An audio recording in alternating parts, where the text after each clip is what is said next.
Yeah, it's a good question. I think Bigsby could. I mean, teams generally haven't been able to run against Alabama this year. The one exception was Florida in that game, but I think that's probably the method if you're Auburn of trying to beat Alabama is to run the ball.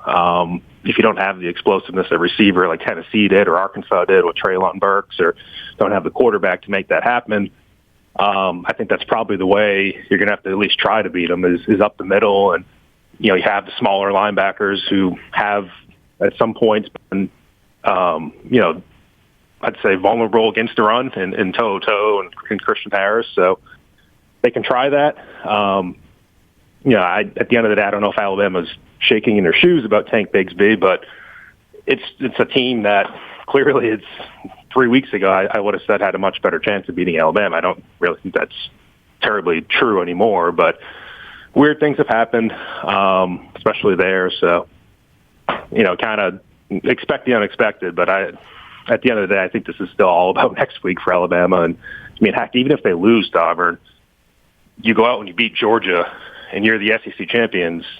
I have a hard time seeing the committee keeping a 2-loss SEC champion that just beat the number one team in the country out of the playoffs. So it's almost like you can, if you really needed to, take a loss to Auburn, and I think you could still be all right in the end.